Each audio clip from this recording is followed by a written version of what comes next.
Pas ditanya, oh saya brokernya. Tapi bukan terdaftar. Loh, ini broker gelap. Dan sekarang ini sedang ada 5 broker gelap, perusahaan broker gelap yang sedang dikejar oleh Polri.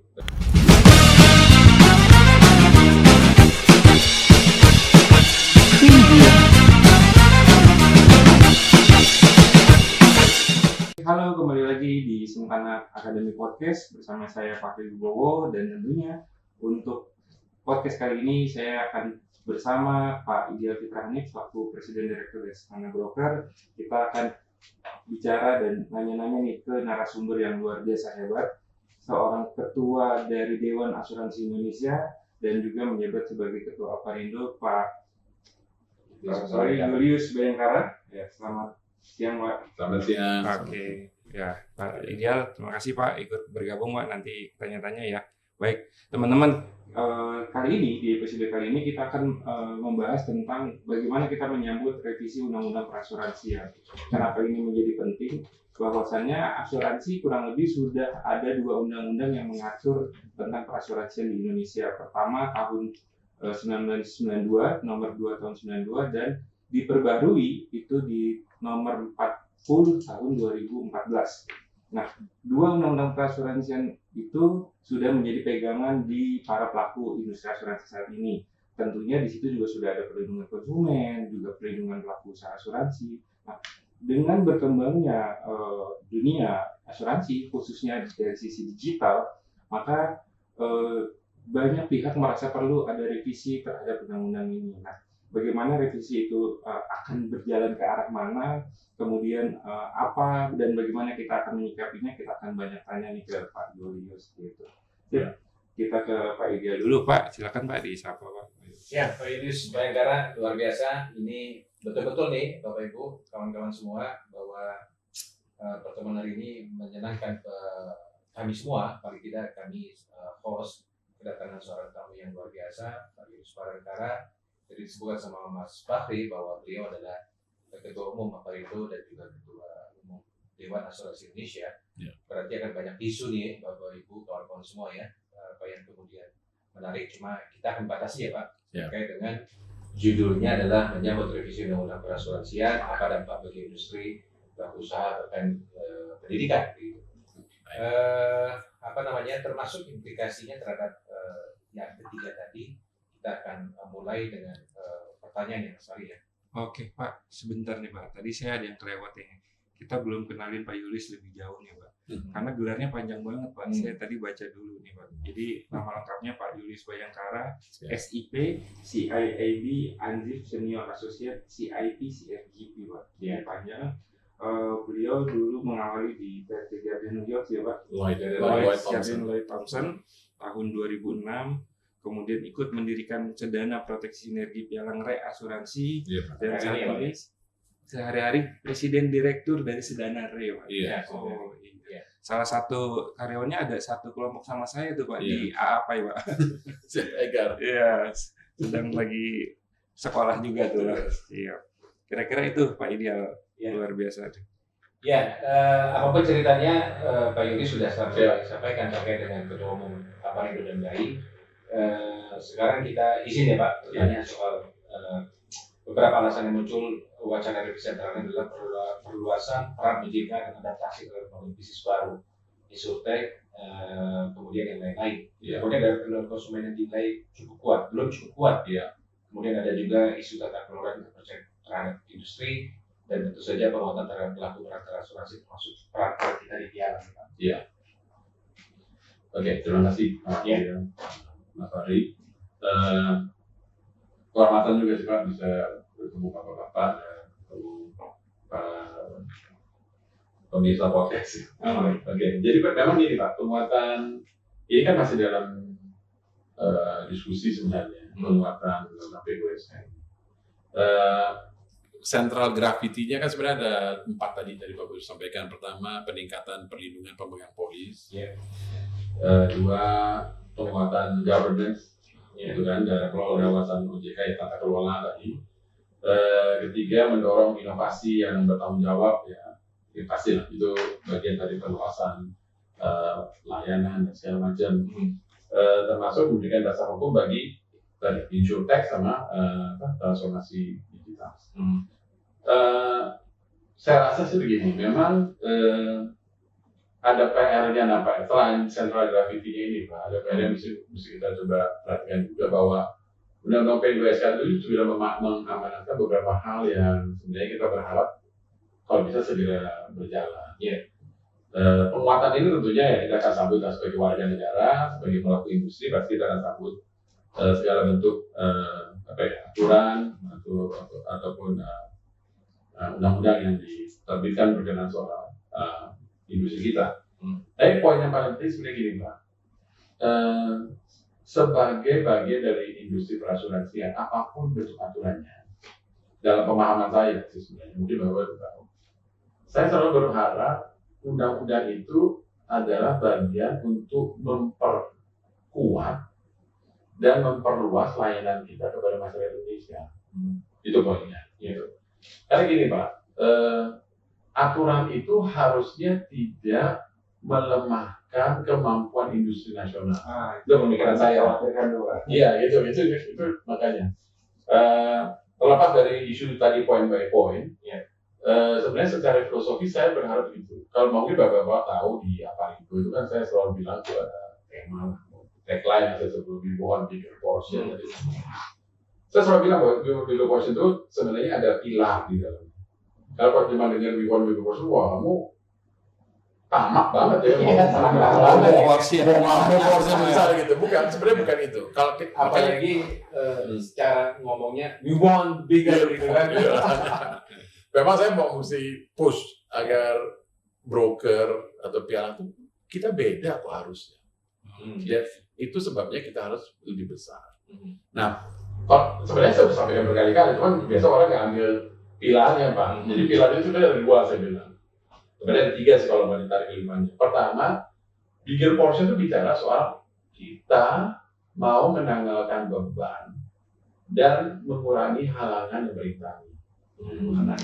Beban dan mengurangi halangan berintangi. Apa maksudnya? Oke, beban itu bisa gini Pak. Ketika kita melakukan usaha atau bisnis itu ada beban. Pasti kan ada beban usaha dan segala macam. Nah, bagian penting dari keberadaan Aparindo saat itu ketika pengurusan data adalah kita mengupayakan agar beban yang ada itu jangan terlalu banyak. Dalam pengertian bukan berarti ini tidak beban. Kan cost pasti ada. Cost of doing business itu pasti ada. Tetapi memastikan bahwa cost of doing business itu related dengan produktivitas. Jadi efektif ya Pak. Betul. Jadi jangan beban-beban baru yang ini nggak makin perlu, kita tidak makin besar, tidak makin bigger tadi, tapi bebannya menambah terus.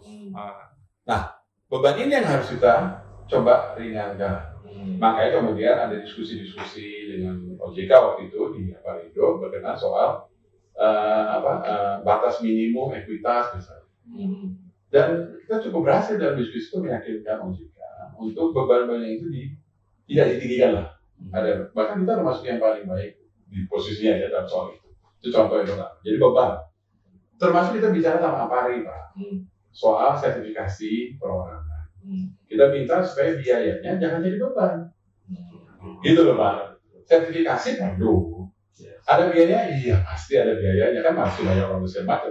Tetapi memastikan biaya membayar orang yang sertifikasi banyak itu related dengan produktivitas orangnya. Gitu loh Pak, jangan sudah tersertifikasi begitu kerja, ya nggak kerja juga sudah. Berarti kosten tadi buat apa? Jadi satu beban. Kedua ini jadi panjang gitu. Kedua saya bilang halangan. Kita nggak butuh skrip kayaknya ini persoalannya. Keren. Aduh. Jadi ada 2 poin nih Pak. Iya. Soalnya karena menurut saya ini sebenarnya aspirasi dari orang industri Pak. Gitu kan ya. Kebetulan saya ketua asosiasinya gitu.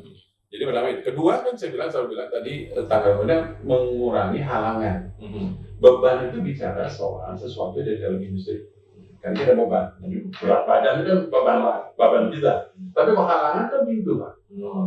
Jadi di luar industri kita. Kalau yang tadi internalnya. Internal kita. Makanya tadi saya bicara soal sertifikasi, saya bicara sama Apari, sama LSPPI. Alhamdulillah kita LSPPI kan nggak pernah belum naik sampai sekarang. Biayanya masih 3 juta. Iya. Benar Pak, itu kan kita komitmen sebenarnya. Berat Pak buat mereka, buat LSPB, tapi memang itu bagian ayo kita ini visinya begini. Nah berikutnya itu kan dalam ya, internal. Nah kemudian halangan itu bisa dari luar. Dari luar ada banyak hal Pak. Orang di luar, misalnya kondisi geopolitik, kondisi Presiden Trump yang taruh tarif, itu kan di luar. Dan itu berpengaruh Pak? Pasti Pak, kapasitasnya ada, bisa gitu kan? ESG, tiba-tiba kita tidak punya kapasitas. Kenapa? Karena reasuransi tidak mau memberi kapasitas berhubungan sama mineral, padahal mineral punya Indonesia banyak. Itu contoh Pak. Terus yang paling dekat sebenarnya Pak, misalnya undang-undang, peraturan. Itu kan sebenarnya dari luar, bukan dari dalam. Kami kan dari luar, ya kan dari luar. Nah, makanya kita negosiasi Pak dengan OJK misalnya, atau dengan lembaga-lembaga lainnya. Tujuannya adalah untuk memastikan bahwa halangan jangan jadi halangan. Nah, berkaitan sama undang-undang tadi Pak. Nah, kita memastikan bahwa undang-undang ada, aturan-aturan ada, itu justru membuka kita ruang, bukan membuka jadi halangan. Gitu. Nah, yang ketiga, tiga poin Pak. Poin ketiga sebenarnya saya selalu bilang ini Pak. Kita punya tugas sebagai piala adalah meng-create additional value Pak. Malah saya selalu quote dimanapun mungkin Bapak bisa lihat. Saya bilang gini, broker is in value creation business. Bisnis pialang itu Pak, itu menciptakan nilai tambah. Ya. Karena kita bisnis jasa ya. Yes. Karena kenapa? Kalau nggak ada nilai tambahnya, orang langsung aja Pak. Ya, buat apa? Buat apa kita Pak? Betul. Jadi tugas kita itu menciptakan nilai tambah. Value ya. Iya Pak, that's broker. Kalau nggak kita cuma jadi calo. Iya betul. Benar kan? Benar banget. Itu yang kemudian tally Pak dari tiga pilar tadi. Karena kita menciptakan nilai tambah yang lebih, sehingga kita mendapat porsi yang lebih besar. Tetapi penciptaan nilai tambah itu berkaitan dengan pengurangan beban dan penghilangan halangan usaha. Itu loh Pak. Jadi ini sebenarnya kita bisa create at bigger portion. Baru bicara ya tagline utamanya bahwa kita bisa mendapat porsi yang lebih besar. Menarik banget Pak. Portion ada 3 pilar bagi Pak. Yes. Itu sudah tersampaikan kepada. Udah kemana-mana, cuma yang dicatat kan memang Iya.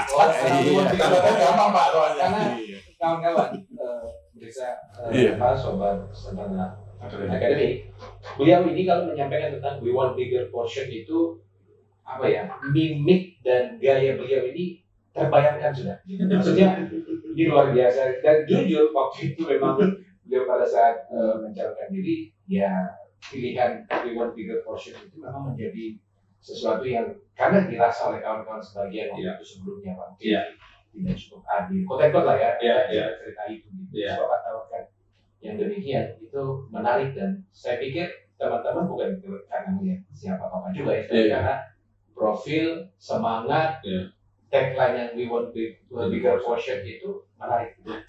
Oke Pak, itu keren banget. We want bigger portion dengan 3 pilar tadi Pak. Nah, tapi sedikit ke belakang nih Pak. Ini kan mungkin pendengarnya juga ada yang di luar industri ya Pak. Baik. Tadi kita ada pembicara soal Apari Pak. Sebelumnya. Nah, Bapak kan ini ketua Aparindo dan DAI. Boleh cerita sedikit nggak Pak? Aparindo itu apa Pak? DAI itu apa tuh Pak? Baik, ini iya sih. Nggak tahu nih siapa. Iya, tahu nih Pak. Jadi gini, Aparindo itu sebenarnya ada, kalau namanya aja dulu ya gampangnya. Aparindo ada Asosiasi Perusahaan Pialang Asuransi dan Asuransi Indonesia. Jadi anggota kami adalah perusahaan. Perusahaan badan hukumnya ya Pak. Badan hukumnya. Dalam pengertian sebenarnya Aparindo lah industri pialang. Industrinya itu ya apa? Industri sebenarnya kita. Kalau di industri yang lain, asuransi umum itu AUI-nya kami. Kalau Apari itu manusianya, kalau di sebelah sana amainya. Gitu Pak. Gitu Pak. Nah kalau kami memang industri ya, contohnya perusahaannya. Anggota kami ada 191. Berarti seluruh broker harusnya terdaftar di Aparindo. Wajib, ada di undang-undang. Jadi broker yang mau beroperasi di Indonesia wajib menjadi anggota Aparindo. Broker DPS ya. Ya, broker direct dan broker reas. Iya. Ya, gitu. Berarti diatur oleh undang-undang. Diatur undang-undang. Mandatory harus terdaftar di Aparindo. Iya. Nah, jadi itu Aparindonya. 191 ya sebelum Iya. Jadi yang 150 broker asuransi, 41 broker reas. Nah, itu bisa dicek nggak Pak keanggotaan, misalnya nih ada teman-teman, oke ini ada broker masuk, nah dia terdaftar atau enggak di Aparindo? Ada di website sebenarnya. Oh, websitenya Aparindo ada ya? Ada. Please. Dan bahkan kita saat ini sudah bekerja sama dengan Polri Pak untuk dan OJK untuk mengejar broker gelap atau pialang gelap. Karena Ini banyak ya Pak. Tiba-tiba ngaku Menarik itu, Pak. konsultan asuransi A gitu. Pas ditanya, oh saya brokernya. Tapi bukan terdaftar. Loh, ini broker gelap. Itu nggak bisa tuh harusnya tuh Pak. Itu nggak boleh Pak. Nah, itu boleh dilaporkan ke kami. Oke. Kita laporkan, jadi kita sudah bekerja dengan OJK dan even penyidik Polri. Oh, oke. Jadi teman-teman klien kalau ada yang merasa, oh ini brokernya bener nggak, pas dicek di website Aparindo nggak ada, bisa dilaporkan ke kita Yes. gitu ya Pak. Mohon saya. Jadi waktu itu Aparindo. Dewan Asuransi Indonesia. Kenapa Pak? Dalam mereka menertibkan. Menertibkan, iya Pak. Karena memang sudah lama gaung ini Pak. Benar Pak. Dan sekarang ini sedang ada 5 broker gelap, perusahaan broker gelap yang sedang dikejar oleh Polri. Dan kita butuh bantunya sih. Dan karena sedang ada proses hukum. Jadi teman-teman ini bukan ancaman nih, ini sudah tindak nyata. Oh, sudah Kalau tindak nyata, ada- sudah tindak nyata. ditindaklanjuti. Gitu. Iya, itu kan bagian dari penegakan undang-undang. Ya. Itu juga yang tadi saya bilang, itu kan halangan bagi Pak. Kita mau maju, ternyata ada orang yang tidak profesional mengaku-ngaku sebagai bagian dari kita. Iya. Iya, betul. Kan susah meyakinkan masyarakat, oh Iya. ini cuma calo aja loh. Enggak, Iya, karena citra kita jadi jelek tuh Pak. Padahal kita tagline-nya adalah menciptakan nilai tambah. Kalau mereka menciptakan saluran aja minta kok ya, kalau minta ngutip tok kan gitu. Tambah bagian kalau Nah, gitu.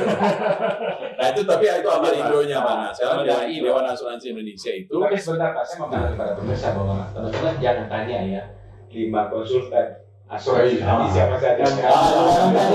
Dari Twitter kami ya.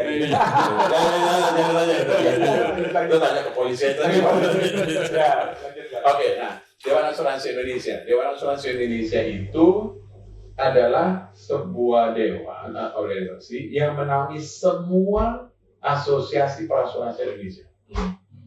Jadi saya selalu bilang seperti konfederasi atau kalau mungkin biar gampang itu KONI Pak.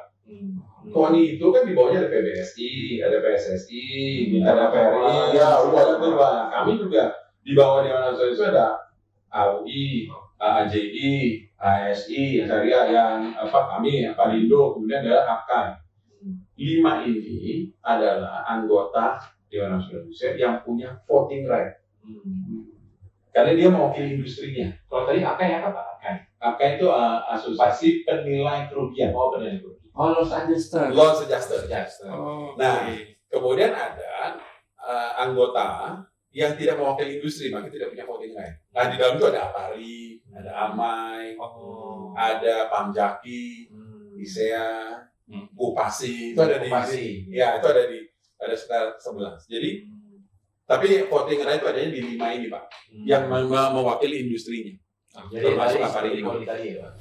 Nah, kebetulan saat ini saya jadi ketua umumnya. Iya. Gitu. Jadi kayak TNI itu kan ya dari 5 itu beserta siapa ini sekarang kebetulan Panglima TNI-nya dari salah satu itu. Nah, karena saat ini kami dari Aparindo, saya kebetulan ketua umumnya jadi ketua umum Dewan Asuransi. Kebetulan memang jadi ketua umum Dewan Asuransi dari pialang pertama. Jadi pialang pertama jadi ketua umum dari ya. Tapi boleh ya Pak ya? Enggak apa-apa sih, maksudnya pertanyaan saya adalah udah jadi ketua Aparindo, kemudian beberapa saat setelah itu ketua umum DAI. Boleh. Itu boleh. Malah harus begitu, Pak. Memang harus begitu. Kalau saya nanti mundur dari ketua Aparindo, saya akan diganti. Oh, I see. Jadi yang Dewan Asuransi itu memang harus Ketua ketua asosiasi industrinya. Justru harus dia, Oh. gitu. Jadi bukan yang kayak lagi musim nih Pak, wamen-wamen jadi komisaris. Belum ditawarin juga. Kami Pak. Iya, Pak. Ya itu tuh mungkin kalau bilang soal siapa di mana. Dan makanya kenapa saat ini sangat penting buat kami di Aparindo Pak. Karena dapat peran yang lumayan kan sebenarnya di dalam Indonesia untuk ayo mari kita menunjukkan bahwa memang kita punya value. Tugas besar tuh ya. Tugas besar. Nah, balik nih Pak ke rencana undang-undang yang mau direvisi Pak. Baik. Tadi 3 pilar yang we want bigger coalition itu Pak, efek ke aspirasi kita ke undang-undang itu kira-kira menjawab nggak tuh Pak ke aspirasi kita tuh Pak? Gini, ya sekali lagi ya, undang-undang kan memang harus dibikin ideal ya. Itu kan undang-undang pasti lah, kan kita itu ya. Tetapi selama ini saya selalu sampaikan juga baik ke DPR, ke OJK, jadi kan bahwa begini, sebenarnya apapun bentuk undang-undangnya, mohon telinganya tetap dibuka. Karena gini Pak, industri ini kan berkembang. Nilai tambah zaman dulu itu beda sama nilai tambah sekarang. Benar ya Pak? Saya selalu bicara juga di bidang sertifikasi dan segala macam. Saya bilang gini, dulu kalau kita merekrut orang apa ya, yang kita uji itu bisa mengoperasikan Lotus. Ya mohon. Zaman dulu. Dulu banget ya gitu. Kayaknya kita Udah gitu kan. Kemudian sekarang kalau uji orang tanpa Pak, udah AI. Nah terus kalau undang-undangnya masih mensyaratkan Lotus, iya memang jadi nggak ideal kan. Pemahaman saya sebenarnya Karena yang ideal cuma di sana Pak ideal. oh iya. Setuju saya. Nggak ada di Sedana. Nggak ada Sedana juga bro. Ada Julius ya juga. tapi memang Sedana dan Sedana ini yang paling sering ya. Iya. Saya pernah ngomong sama lo. Oh bukan Pak, itu beda. Gitu Pak. Jadi sekarang kalau balik ke tadi, bagi saya sebenarnya harapan kita buat legislator, regulator, termasuk eksekutif misalnya, adalah tetap berhubungan dengan industri. Bahkan di Dewan Asuransi, jadi di luar apa ini Pak ya, saya berusaha kemarin juga baru bicara di Indonesia Forum dan segala macam, saya sampaikan bahkan di yang di S kemarin di summit yang di saya sampaikan, kita industri perasuransian itu siap bekerja sama dengan industri lain, industri manapun. Kenapa? Itu nanti nilai tambah. Gini, tadi bahkan saya sampaikan sebelum acara, saya ngobrol dulu. Sekarang ada satu isu nih di salah satu line of business kita. Kita nggak bisa cuma beresin bagian kita nggak ngomong sama orang lain. Kenapa Pak? Ini penting. Asuransi itu Pak, itu bukan full product. Soalnya gini, saya tuh nggak pernah bangun pagi. Bahkan saya yakin semua orang nggak pernah bangun pagi terus mau beli asuransi. Iya. Kita bangun pagi mau beli kopi. Kita bangun pagi mau beli nasi uduk. Bener nggak? Enaknya hari ini kayaknya beli jeans, beli baju gitu, mungkin beli nasi uduk gitu. Nggak ada kan bangun pagi enaknya. Ini hari yang enggak asuransi. Nggak ada Pak. Nggak ada Pak. Bukan momen yang tepat beli asuransi. Gini, kenapa Pak? Karena kita itu push produk. Jadi kita itu harus ditawarkan Pak. Ini produk yang berbeda. Kalau kopi itu kita yang datangin kan kok. Yes. Nah oke. Kenapa begitu? Nah untuk lebih besar, ternyata kita harus bekerja dengan industri lain. Supaya industri lain bahkan bisa menjadi kanal distribusi bagi kami. Kan terbukti sekarang ini kan. Dengan bank insurance. Dan jadi besar kan? Yes. Dengan leasing company, pembiayaan motor kendaraan Itu besar sekali. Ya, kredit dan kendaraannya besar sekali Pak. Tadi Bapak bilang asuransi kredit dengan bank, bukan cuma bank insurance. Asuransi kreditnya, ini kan besar sekali Pak. Triliunan kita dapat. Terus dengan industri construction misalnya, kan memang butuh, karena undang-undang jasa konstruksi mewajibkan orang punya asuransi. Nah, maksudnya begini Pak, kalau kita relevan terus dengan itu poinnya. Nah, kemarin ke legislator, saya sempat bilang juga begini, kalau memang kita mau meningkatkan industri, kami sebagai orang asuransi ya, jadi bukan cuma bicara piala nih mau kepada, jadi gitu. Jadi saya gini, kita harus ada Pak, saya bilang, di proyek program pemerintah. Kalau mau besar, ayo. Saya bilang gitu. Sekarang gini, kita ada nggak di makan bergizi gratis? Program pemerintahnya gitu. Iya Pak. Sekarang gini, makan bergizi gratis kan berapa puluh ribu. Terus rumah yang kata mau dibikin 3 juta rumah itu, kita ada nggak di situ? Soal itu jadi apa enggak kan urusan yang sebelah sana. Tapi banyak nih, as an industry, sebagai industri asuransi, adakah kita di sana? Begitu Pak. Bentuk kita bisa ada di sana apa biasanya Pak yang Nah, bisa kita Saling nih, karena kan Bapak ngomongnya dari satu. Oh, Sebenarnya undang-undang adalah bagian penting untuk menciptakan engagement tadi. Jadi gini, ini di situ ya Pak. yes, makanya saya berharap undang-undang penguatan atau perubahan atau revisi dan segala macam banyaklah central gravity-nya soal governance whatsoever segala macam. Poin utamanya menurut saya dalam hal sebagai orang pelaku industri adalah undang-undang itu harus menciptakan peluang baru untuk kita bisa melayani yang lebih besar. Jadi inklusi kita naik, Betul. karena literasi kita naik, walaupun belum jauh ya, tapi yang inklusi lumayan naik. Jadi gini, kemarin saya juga baru ngomong gini, ternyata Pak, saya perhatikan inklusi dan literasi di Indonesia, asuransi ya, itu bukan cuma ada program sosialisasi yang baik, bukan cuma itu. Tidak sekedar itu. Yes. Contohnya begini Pak, ternyata inklusi dan itu bukan cuma butuh orang yang pintar ngomong, mengajar seluruh masyarakat Indonesia bahwa asuransi adalah hal yang penting. Biasanya kan itu yang dilakukan. Iya, kan jadi ke kampus apa itu penting Pak ya, itu penting. Tapi bukan cuma itu. Edukasi penting, cuma Edukasi penting. ya. Karena ada lagi Pak yang menurut saya pas saya amati ternyata luar biasa dampaknya. Apa Pak? Engagement. Membangun engagement. Iya, engagement. Contohnya apa Pak? BPJS. 98% orang Indonesia itu yang bilang. Jadi sebenarnya kalau bilang inklusi kalau masukkan BPJS, itu bisa sampai hampir 100%. Tapi Bapak perhatikan, begitu BPJS wajib, karena COVID kemarin. Engagementnya kuat Pak, sehingga orang tahu bahwa asuransi itu perlu. Perhatikan begitu COVID selesai, asuransi komersialnya kayaknya naik. Benar ya? Sekarang kejadian nih. Kenapa? Karena engagementnya kuat. Oh ternyata perlu asuransi. Lebih banyak yang sadar. Jadi tidak perlu, bukan cuma literasi dalam perlu sosialisasi ngajar. Ada bukan? Tetapi engagement. Pak, semua orang beli motor pakai leasing itu punya asuransi. Emang dia tahu produknya tidak? Belum tentu tahu kan Pak. Tapi karena kita engage sama leasing company, ada tuh barangnya. Benar kan Pak? Makanya kerja sama dengan pihak manapun ya. Yes, itu makanya menurut saya undang-undang menjadi sangat penting. Mengatur kerjasama atau keberadaan engagement kita dengan pihak. Karena gini, engagement itu kan soalnya kita contoh TPL, third party lagi itu ada di yang kita OJK kita itu kan siapkan produknya, ya kan tata kelola klaim, tapi untuk meminta semua orang yang punya mobil membeli TPL, bukan kita, itu kementerian lain. Nah, kalau kementerian lain kan bukan itu juga. Namanya kita butuh, dan misalnya Mobil wajib diasuransikan. kan perlu sana. Kan sudah masuk di P2SK, tapi wajib asuransi liability Pak. Iya. Gitu kan? Itu kan sudah ada loh Pak. Ya, Mudah-mudahan, tapi belum jalan. Ya. Karena harus bicara sama kementerian atau PP pada saya. Bikin peraturan pemerintah itu pada saya.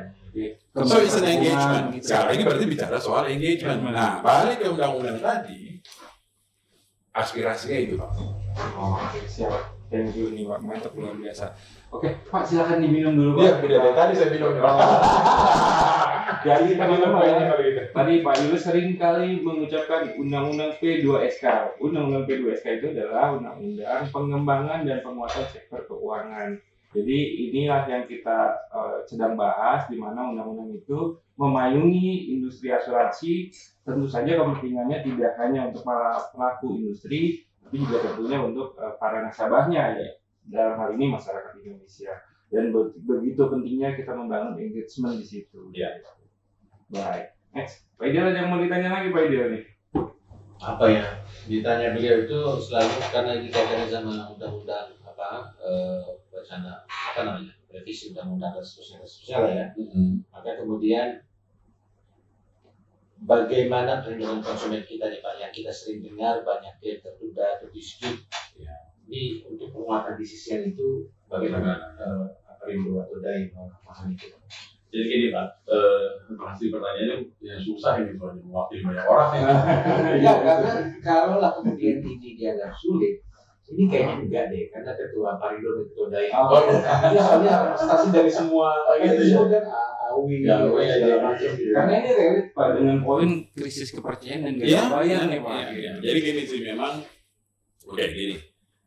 Dalam beberapa hal kita melihat kasus-kasus yang belakangan terjadi, bahkan kasus yang besar-besar itu, nampaknya ada beberapa hal yang harus kita perbaiki. Gagal bayar dan segala macam itu kan bisa berapa poin Pak. Jadi gini, sebenarnya kan industri perasuransian itu kan at the end of the day industri. Jadi harus ada cuannya. Oke. Bisa tinggal Anda ya. Itu bisnis Pak. Kita profit ya. Iya. Profit. Profit organization, jadi bukan non-profit nih. Nah, ternyata sumber pendapatan secara garis besar itu ada dua Pak di industri perasuransian. Pertama, surplus underwriting. Jadi antara klaim sama premi, urusan preminya masuk ya. Jadi surplus. Yang kedua adalah investasi. Gitu kan. Investasi kan ini dua sumber. Makanya kenapa kadang-kadang kalau investasi sedang baik, tiba-tiba harga kok nggak naik-naik ya waktu klaimnya bagus. Karena ada ternyata sumber lain yang masuk. Kan gitu kan. Kan dua sumber. Nah, sumber ini sebenarnya buat apa? Nah, ini penting sebenarnya. Ternyata sumber dua uang yang masuk ini kan sumber untuk mensiapkan ketahanan usaha terhadap membayar seluruh liabilitas. Kan begitu kan? Ketika liabilitasnya dari sumber yang nggak cukup, mau nggak mau makan modal. Nah ini kan kalau kita lihat realitas itu, makanya sekarang ini modal dinaikkan. Kedua, kemudian digunakanlah aturan-aturan untuk menggunakan analisa lebih analisa itu lebih teoritis lah. Maka diwajibkan punya aktuaria. Sehingga wajib ya semua aktuaria. Sehingga ketika dia menganalisa risiko, insya Allah menang lah. Underwritingnya nggak kalah. Kan tadi kan ada dua sumbernya. Jadi cuma jangan sampai satu kalah terus gitu kan. Nah ini harus ada ya. Tapi caranya adalah secara teknikal harus benar. Iya kan? Makanya punya aktuaria untuk begitu. Pada saat bersamaan, OJK juga masuk ke beberapa lini usaha, asuransi kredit, kan ada POJK-nya itu sedang diatur. Kemudian nanti mau masuk lagi, tapi belum ada nanti asuransi kesehatan. Iya, Jadi episode-nya belum jadi kita bahas. Oh iya, karena ditunda. Nah, itu kan poinnya sebenarnya sedang memperbaiki income stream. Kan income-nya ada dua Pak. Stream yang satu ini untuk diperbaiki. Persoalannya adalah ketika kemudian yang ini kalah dan udah diambil, ya pasti nggak punya uang Pak, untuk bisa membayar kewajiban membayar klaim. Betul Pak. Kan itu nggak kebayar, yang ngurusin klaimnya juga nggak kebayar. Intinya perusahaan jadi tidak bisa membayar liability Pak. Iya kan? Karena ya memang tidak cukup. Nah itu yang sebenarnya itu soal bicara tata kelola tadi Pak. Iya kan? Memang di dalamnya nanti gini, Pak ini udah benar semua, memang orangnya dia maling. Nah, kalau itu berarti soal integritas. Tapi integritas juga harus diatur di tata kelola. Makanya kami juga ada inisiatif Pak di donasi di DAI dan di Parindo sebenarnya sudah jadi, bahkan sudah berjalan dengan hari soal penegakan kode etik. Kode etik kan bicara soal integritas, bukan teknis, bukan bagaimana cara menghitung, cara analisa. Itu analisa kan soal keilmuan teoritis, tapi kalau integritas kan soal kode etik dan segala macam, sikap, attitude kerja dan segala macam. Nah, itu kan bisa dibangun. Nah, ini yang menurut saya pada sisi yang satu. Nah, soal investasi kan juga diatur soal menjadikan segala macam. Ambisinya seperti apa, penentuan seperti apa. Memang menjadi isu hari ini karena belakangan ini kan kondisi geopolitiknya kan luar biasa aneh ya. Jadi investasi itu ya begini-begini. Jadi sangat penting sebenarnya untuk mengatur income stream yang pertama Pak. Soal underwriting surplus itu harus dijaga baik supaya nanti segala kewajibannya dapat dipercayakan penuhi. Itu Pak. Surplus underwriting. Karena itu yang bisa kita atur secara internal ya Pak. Iya. Karena kan yang investasi ya tadi sangat berpengaruh pada geopolitik internasional namanya. Oh, luar biasa. Gimana Pak Ideal nih tanggapannya? Sejauh apa nih soal piala? Saya karena host tanyanya ke dia aja Mas. Karena gini Pak, kan beliau sekaligus presiden direktur Senana Broker juga owner dari Senana. Berarti kan bagian pengusaha dan eksekutif. Betul Pak. Bos besar. Nah, ini kan sangat berkepentingan nih sama peraturan di Aparindo nih Pak. Iya, saya pokoknya semua yang kemudian kawan-kawan atau khususnya Aparindo KKI di bawah pimpinan Bapak, ya kita dukung lah. Artinya bahwa bukan hanya sekedar kita pemain atau praktisi di industri, cuma memang regulasi ini diperlukan ya Pak, biar kemudian kita taat pada hukum-hukum yang sudah kita sepakati bersama sebagai pengusaha kan atau direktur utama tadi utamanya Pak. Apalagi misi-misi yang tadi Bapak sebutkan tentang 3 portion itu dengan 3 pilar. Saya malah baru sekarang Pak, yang saya tahu soalnya gaya Bapak dengan mimik di depan forum itu aja gitu. Yang 3-nya ternyata ada ceritanya. Dan itu saya pikir benar pengalaman. Ketiga itu. Jadi saya pikir itulah ya Mas Fahri. Saya pikir kawan-kawan kalau bisa sobat Sultan Akademi ini pembicaraan yang bukan tulang ya, ini daging betul gitu. Kita harus sikapi dengan baik lah. Oke, kalau gitu saya tanya sedikit Pak. Kalau nanti ada undang-undang ini akan berlangsung ya Pak. Kita tadi belum bahas nih Pak, kan industri ini tentu perlu ekosistem juga di pelaksananya ya Pak. Nah, industri pendidikan, asuransi Pak, itu kalau dari sudut pandang Bapak sudah sejauh mana? Apakah ada dampak juga nanti dari undang-undang itu Pak? Nah, pas banget sebenarnya. Jadi gini, tadi undang-undang kan mengatur pola tata kelola dan segala macam. Tapi juga tadi saya sampaikan supaya memastikan income stream-nya baik dan segala macam adalah mengelola manusianya. Tadi ada soal integritas, attitude, dan juga soal technical knowledge. Jadi gini Pak, di Dewan Asuransi Indonesia sudah bisa juga dengan OJK dan Pak Budi sebenarnya memang push untuk melakukan itu. Jadi saya melihat ada kayak roadmap gitu Pak. Walaupun ini masih dalam diskusi panjang dengan sekali lagi Pak di Dewan Asuransi itu silonya kan tadi banyak berapa silo. Maksudnya ada berapa bagian yang beda-beda lah.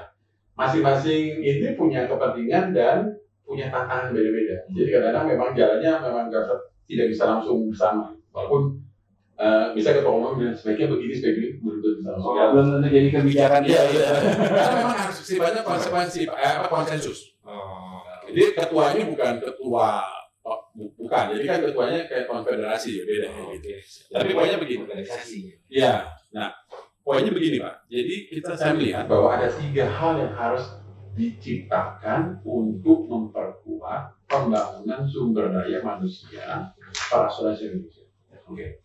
Poin pertama yang harus kita kuatkan adalah knowledge. Dalamnya pengetahuan, keilmuannya Pak. Jadi gini, harus tahu polisi itu seperti apa, bagaimana cara bekerjanya, ya kan? Kan seperti itu. Bahkan bagaimana menghitung dan segala macam, itu ada di situ. Knowledge is a knowledge base. Setelah knowledge, orang belum bisa kerja Pak. Yang punya gelar panjang itu, yang tadi Bapak cerita ya, belum tentu nih, biayanya mahal, belum tentu bisa kerja. Nah, ternyata kalau Bapak perhatikan, kita berarti harus membangun namanya skillful person. Jadi knowledgeable person, skillful person. Jadi orang yang terampil Bapak. Jadi tidak hanya sekedar tahu. Ya, bukan cuma mengerti, tetapi orang yang terampil untuk mengerjakannya. Nah, ternyata 2 hal ini alhamdulillah di kepialangan sudah ada Pak. Knowledge itu bicara soal apa yang dilakukan hari kan. Apa yang ajar tentang class of business ini, kelas ini. Kan dia ajar banyak gitu. Terus marketing bagaimana itu kan knowledge. Iya, either product knowledge atau apapun bentuknya. Tapi sifatnya knowledge ya. Nah berikutnya kita masuk ke yang saat ini sudah berjalan adalah LSP. Kalau Bapak ikut ujian LSP Pak, yang diuji itu skill. Bapak pasti sudah lulus level 6. Wajib kan kalau nggak masih direksi kan? Bapak perhatikan, yang diuji itu skill. Bagaimana menawarkan produk, bagaimana mengirim penawaran. Kan begitu Pak. Di level 5 ini. Di level 6 bicara bagaimana mengelola resiko. Tapi skill. Jadi step-nya seperti apa? SOP di kantor sudah. Itu kan itu skill, itu keterampilan bekerja. Jadi nggak cuma tahu sih risk management itu apa, tapi knowledge. Begitu pas kerja kan step-nya harus bikin aturan di perusahaan seperti apa kan gitu kan. Direksi kan harus mengeluarkan aturan. Terus bagaimana sosialisasi aturan terhadap anak buah? Iya. Loh, itu bukan knowledge lagi, itu harus ada. Itu skill, itu keterampilan menjalankan usaha. Nah, berikutnya yang kurang pada Pak. Nah, ini sudah sepatu juga semua. Ada satu poin ketiga menurut saya. Poin ketiga adalah leadership. Jadi orang yang punya pengetahuan dalam, pandai bisa bekerja, terampil dia bekerja, belum tentu bisa memimpin Pak. Ya. Jadi ini dua beda. Makanya kemudian ada diskusi kupas saat ini dan Pak Wisnu berharap kita bikin namanya leadership school, school of leadership. Maksudnya mungkin kalau di TNI Sespin, sudah ada di tempat lain Pak, sudah ada Sespin, di mana Polri juga. Sespin, bahkan ada Lemhanas di Pak. Ya, ada Lemhanas di negara. Karena kenapa Pak? Dalam kasus kemarin untuk COVID ya, luar biasa Pak. School leadership nggak termasuk bagian dari leadership. Bukan, jadi knowledge ya. Knowledge kan. Jadi ajarin. Iya kan jadi apa? Nah, LSP kan juga bukan apa aja kan. LSP kan 567. Oh iya kan 567. Nah memang ini masih, ini mungkin isu kenapa saat ini masih cukup sulit untuk bisa menemukan formula yang pas. Karena kita juga menjadi beban. Nambah lagi ya Pak. Beban gitu kan. Karena malah biar periodenya nambah ya. Nggak bisa. Di kuantitiknya ini soal leadership, kepemimpinan atau manajemen. Ini kan soal pengambilan keputusan, soal keberanian. Iya dong, soal pertimbangan. Bukan soal tampilan, itu sudah keputusan Pak. Ini contoh ya, kenapa kemarin ide ini kemudian diangkat sampai ke nasional macam begini Pak. Ketika COVID, Angkat apa itu? ya pas ngobrol saat kami lah ngobrol sama Pak Uji dan Pak Uji setuju untuk ada itu. Memang dia sangat ingin nih, karena di perbankan sudah ada Pak, di Kemang ini PPI. Ya kan sebelumnya direksi ada di situ Pak, di perbankan SPB dia. Iya. Nah kalau kita memang ada, makanya memang agak menarik karena lucu nih Pak ya. Ada orang ya integritasnya nggak bagus lah di asuransi. Ya kan sebelum asuransi Pak, dia pindah jadi broker. Nggak lama kemudian dipindahin ke syariah. Kenapa? Karena silo nih. Nah makanya kami berharap yang sisi leadership ini ada di Dewan Asuransi karena menaungi semua. Jadi jangan nanti pindah dari sini, pindah ke situ, pindah. Tapi kalau dinaungi di payung yang lebih atas, kan bisa dikontrol ya. Betul. Gitu. Jadi orang ini jangan udah nyolong sana, lepas nyolong. Dan lucu sih, memang bisa begitu. Nah, dalam konsep leadership ini, kasus COVID tadi kalau saya balik tadi Pak, kan sudah diapalin juga saya. Jadi cukup banyak Pak, direksi sampai nanya, Pak, ini kita WFA atau WFA ya? Itu kan masalah kepemimpinan di perusahaan. Karena kan dia yang mau bisa lihat ya Pak. Lo bukan asosiasi, bagaimana asosiasi bilang ya di kantor aja kerjanya. Kalau tiba-tiba sakit karena banyak yang harus jadi salah asosiasi. Nah ini kan masalah kepemimpinan. Bagaimana Terus, memutuskan terjadi ya Pak? Pertanyaan paling penting Pak saat itu. Oke, kalau kita tutup begitu, kita harus punya dana darurat berapa Pak? Provision. Ini direksi kan harus siapkan. Gini, perusahaan tiba-tiba tidak beroperasi. Berarti tiba-tiba tidak ada income. Kita mesti siapkan uang dong untuk membayar gaji walaupun tidak ada income.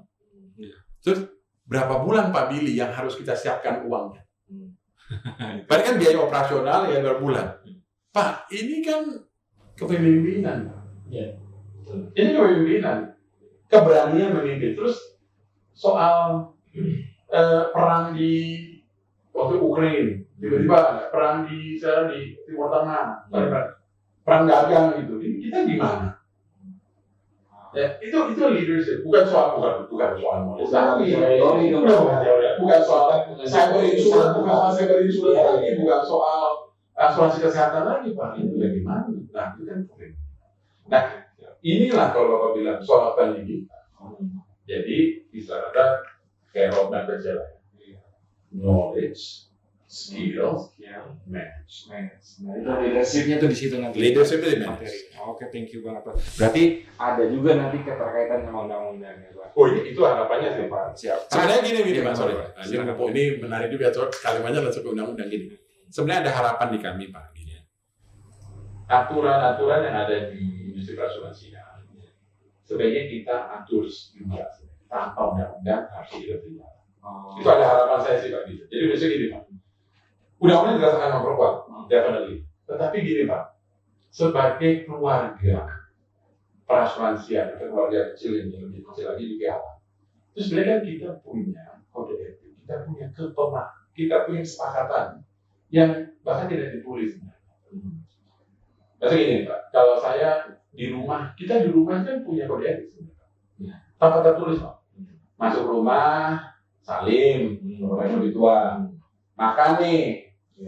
Duduk, ayah belum duduk, belum ngambil nasi, anak jangan ngambil nasi dulu. Orang tua belum ngambil nih. Tidak tertulis tuh. Tidak tertulis Pak. Emang tulisannya jangan ngambil, nggak ada Pak. Tulisan itu nggak ada. Tetapi si anak kita tahu lah bapaknya belum duduk, belum ngambil nasi. Bener kan? Itu nggak tertulis Pak. Nah poinnya, kalau ada orang lain masuk, bisa dianggap bapaknya nggak kasih makan anaknya. Oh, maksud bapak makanan segitu banyak anaknya nggak dikasih makan. Bukan, itu kesepakatan di keluarga. Anaknya makan kok. Cuma memang dalam kesepakatan kita, orang yang lebih tua dan bapak adalah yang ambil nasi dulu. Nah, itu sama. Kalau ada masalah di industri perasuransian, saya berharap memang asosiasi diperkuat. Which is di PGWS diperkuat asosiasi. Kenapa maksudnya? Jangan dikit-dikit ambil polisi, dikit-dikit ambil KPK, dikit-dikit ambil. Kadang-kadang pemahamannya sama seperti Pak RT masuk ke rumah kita. Waktu Pak RT lihat, waduh Pak Adil, anaknya udah lapar nggak dikasih makan. Ini bapak kurang ajar. Jadi lain cerita. Tiba-tiba ditangkap Pak. Nah, bukan. Begitu ya maksudnya. Jadi gitu. Jadi nah, makanya termasuk di undang-undang ini jangan gini. Ya saya sih berharap, tapi memang nggak semudah yang saya omongin. Tapi gini, saya berharap memang ada penguatan asosiasi untuk mengatur pola kesepakatan di industri, pola keluarga kita ini. Memang ketika ada yang nyolong di kita, panggil polisi ambil. Iya dong. Kalau OJK di mana posisinya Pak? Ya sama, dia kan regulator, dia kan pencipta aturan sebenarnya. Makanya sangat berharap OJK engage dekat dengan asosiasi. Bahkan OJK melakukan 3 line defense itu tahu ya Pak. Defense pertama perusahaan, defense kedua kita asosiasi, jadi ya. Jadi perlindungan itu ada 3 kali ya. Jadi kalau ada masalah ya perusahaan ngatur dong. Kalau memang tingkatnya di industri ya asosiasi ngatur dong. Tapi ketika sudah lewat dari itu lagi ya udah OJK masuk. Kalau pidana ya polisi udah masuk. Kan begitu. Tapi kan berharap jangan sampai baru di sini polisi udah masuk ke sini. Itu yang tidak diharapkan ya. Gitu loh Pak. Jadi kita mengatur rumah tangga kita sendiri gitu. Akhirnya Pak, saya berharap kita punya industri yang akuntabel dan bertanggung jawab. Jadi keputusan yang kita ambil itu keputusan memang yang harus bertanggung jawab Pak. Ngambil bisnis yang tadi saya bilang, ini udah tahunya salah hitungannya. Udahlah, ntar aja, kan jadi tegur OJK. Loh, ya nggak begitu. Nggak boleh gitu. Nggak begitu dong, ini kan keluarga kita ini. Karena pasti akan ada yang dirugikan. Ya, pasti. Gitu Pak. Jadi perubahan yang menurut gitu. Oke, ini agak panjang lah. Udah masih jalan. Poin terakhir sebelum kita masuk penutup Pak, yang kita senggol-senggol nih Pak, tentang katanya kan salah satu undang-undang ini perlu diperbarui karena perlu mengakomodir digitalisasi dan insurtech Pak. Memang sejauh apa sih Pak kita belum akomodir itu Pak? Ya, jadi gini, namanya sih bukan soal digitalisasi, insurtech dan segala macam, kan namanya bukan isu digital aja Pak. Waktu pertama kali dia masuk, heboh tuh Pak, industri transportasi. Iya kan, ada taksi udah lama aja, ada royongan, ya kan, begitu aja masuk. Kemudian pengiriman barang, itu kan semua digitalisasi memang bisa menjadi game changer atau disruption. Nah, di kita ini memang kita harus siapkan itu juga Pak, karena dalam kenyataannya ini masalah gini, ini memang masalah undang-undangnya. Jadi ini di bagian undang-undang itu ya. Jangan sampai jadi disebut masalah. Iya, Disclaimer. Ini di wilayah undang-undang. Kenapa Pak gini? Tadi saya sampaikan karena produk kita adalah layanan. Sebenarnya produk kita itu tadi push produk dibeli ketika ada orang yang berkomunikasi. Nah sekarang komunikasi itu bisa berubah dengan digital. Orang bisa beli semua dari proses digital dan segala macam. Nah sekarang yang ternyata memiliki kemampuan digital yang hebat ternyata kan terbukti ya, bukan orang asuransi ternyata. Anak-anak muda yang dari industri lain yang punya kemampuan itu, bisa ahli teknologi sebenarnya. Padahal kita sebagai keluarga, ini lagi kan, berarti ada anggota keluarga baru Pak. Ada loh. Nah anggota keluarga baru ini ngerti nggak bahwa di keluarga ini ada tata caranya? Ini kan hal yang penting Pak.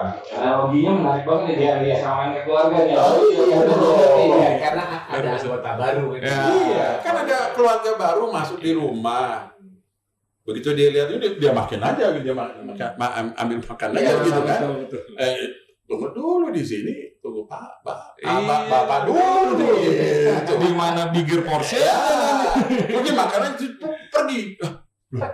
Gitu. Terus dia bilang undang-undang nggak melarang. Iya memang undang-undang lu nggak melarang, tapi kita kan bukan kita memang ini ada aturan. Iya, ada keluarga yang di sini. Ada keluarga. Tidak menyebut kita bete. Nah, itu analoginya Pak. Siap. Mudah-mudahan analoginya bisa menjelaskan pertanyaan Bapak. Memang agak susah saya bukan orang pintar-pintar, saya orang kampung ya. Jadi analogi kampung aja mudah-mudahan mudah gitu Pak. Baik. Aduh, thank you banget nih Pak. Semuanya daging banget pertanyaannya, kita juga tercerahkan Pak. Alhamdulillah. Terima kasih. Terima kasih banget Pak Ideal, mungkin ada mau terakhir soal penutup Pak. Terima kasih Mas Fahri, Pak Yudis, sekali lagi khusus buat Bapak. Insight-nya luar biasa. Kita mesti happy dengan pertemuan kita hari ini. Insight-nya luar biasa. Ini tadi disebut ini adalah sesuatu yang beberapanya jujur saya juga meskipun sudah lebih dari kurang dari 30 tahun, itu juga baru dengar Pak gitu. Oh gini, oh gitu segala macam. Artinya kita paling tidak mempersiapkan diri, kawan-kawan di program juga sudah mempersiapkan diri secara serius untuk apakah itu ada undang-undang yang dibuat lagi oleh wasit dan seterusnya. Yang pasti kita tetap adaptasi dan baik Pak. Ini ada aturan main tadi ada aturan main yang dari DAI ataupun dari apa itu yang kita akan ikuti terus ya Pak. Luar biasa. Thank you Pak Diana.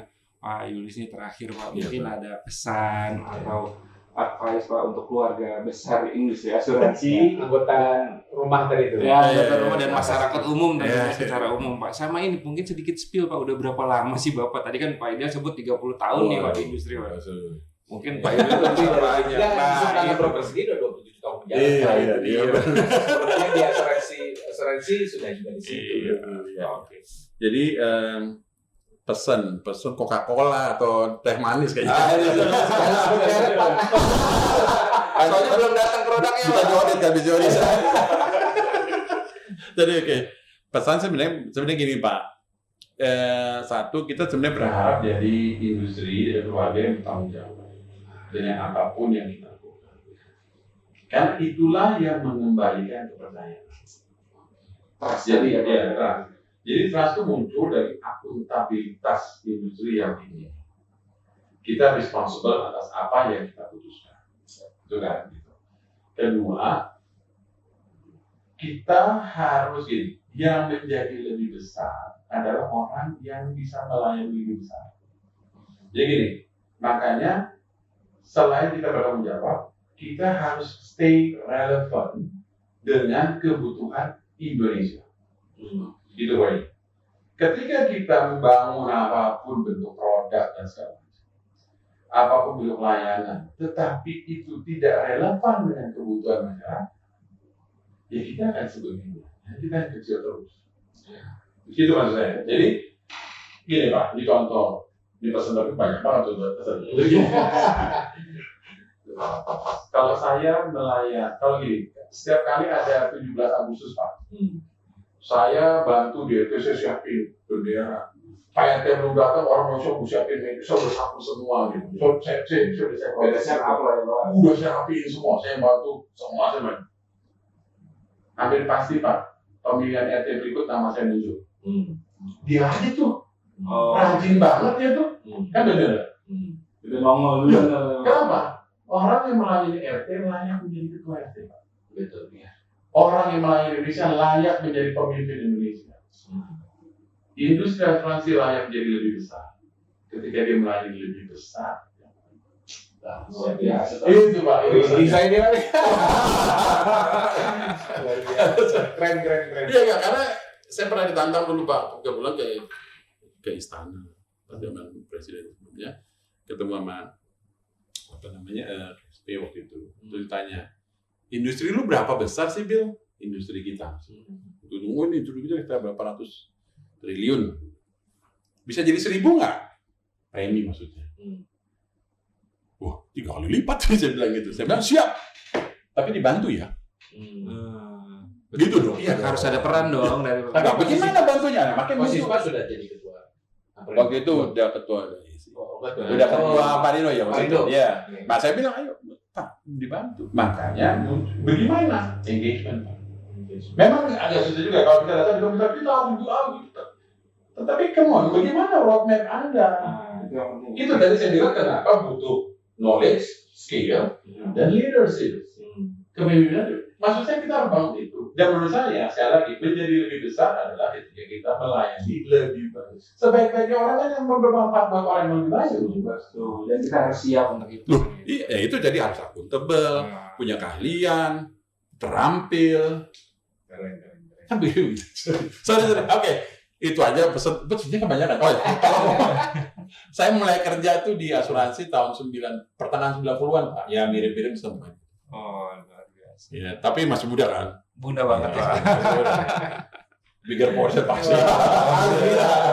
Gitu. Itu Pak. Kasih. Siap, makasih Pak. Oke teman-teman, Sana Academy ini daging banget, jangan dilewatkan dan jangan lupa di like, subscribe, dan komen di bawah ini kalau ada teman-teman punya pertanyaan, punya masukan, dan misalnya punya ide mau tema apa. Nah, kita juga di Sana Academy ngebuka layanan konsultasi gratis nih buat teman-teman, buat yang punya polis, mau dijelasin soal polisnya bagaimana, isinya saya bingung nih, tulisannya kecil-kecil, bisa kontak kita jelasin gratis. Atau ada klaim yang stuck nih, aduh mau klaim bingung, atau klaim saya pernah nggak kebayar, konsultasi aja sama kita sediakan gratis buat teman-teman. Jangan lupa sekali lagi di subscribe, like, dan komen Sana Academy by Semangat Broker. Terima kasih waktunya teman-teman, terima kasih. Terima kasih Pak. Terima kasih Pak. Sampai jumpa di episode selanjutnya. Salam asuransi. Salam. Oke, Wah, luar biasa. ini